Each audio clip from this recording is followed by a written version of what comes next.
Macmillan Audio presents Trespasser by Paul Doiron. Read for you by Leyva.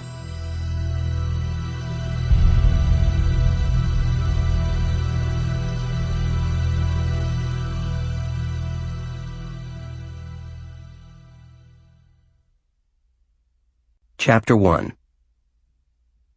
I found the wreck easily enough.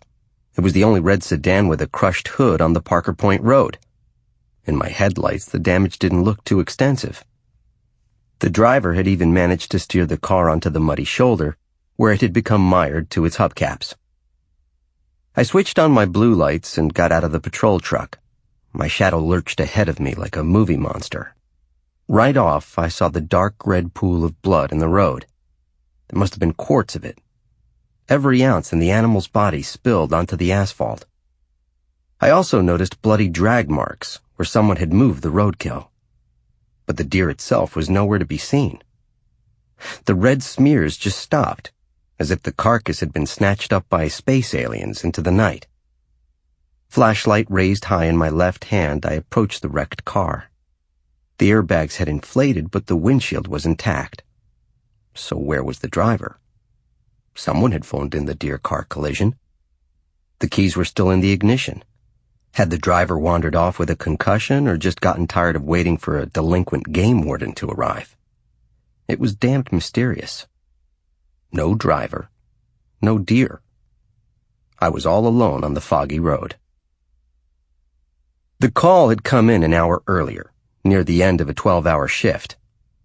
My last stop of the day was supposed to be the house of a very tall and angry man named Hank Varnum. He was waiting for me in the foggy nimbus of his porch light. A rangy, raw-boned guy with a face that always reminded me of Abraham Lincoln when I saw him behind the counter of the Sunapee market. Tonight, he didn't give me a chance to climb out of my truck. He just let out a snarl. "Look what those bastards did, Mike!" And he started off into the wet woods behind his house. I grabbed my mag light and followed as best I could. When you are a young Maine game warden, 25 years old and fit, there aren't many occasions when you can truly imagine being old. But this late March evening was one of them. My knees ached from a fall I'd taken earlier that day checking ice fishing licenses on a frozen pond, and the mud sucked at my boots with every step.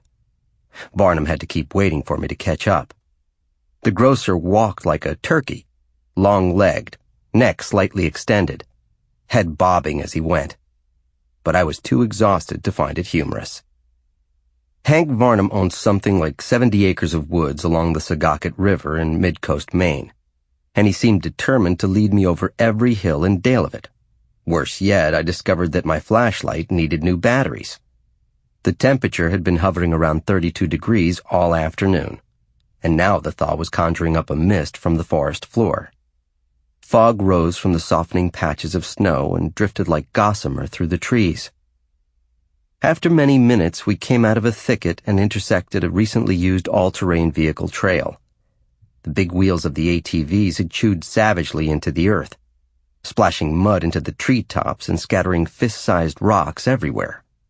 The ruts were filled with coffee-colored puddles deep enough to drown a small child. Varnum thrust his forefinger at the damage. "Do you believe this shit?" But before I could answer, he forged off again, turkey-like, following the four-wheeled trail deeper into the woods. I checked my watch. Whatever chance I'd had of catching a movie with my girlfriend Sarah was no more. Since she'd moved back into my rented house last fall, we'd been making progress reconciling our lifestyles, Maine game warden and grade school teacher, or so it seemed to me anyway. Tonight might be a setback. My cell phone vibrated. The display showed the number of the Knox County Regional Communications Center. "Hold up, Hank," I answered. 2754, this is Bowditch. 2754, we've got a deer car collision on the Parker Point Road. Most of my calls were dispatched out of the state police headquarters in Augusta, but I recognized the voice on the radio as being that of Lori Williams, one of the county 911 operators. "Anyone injured?" Sample complete. Ready to continue?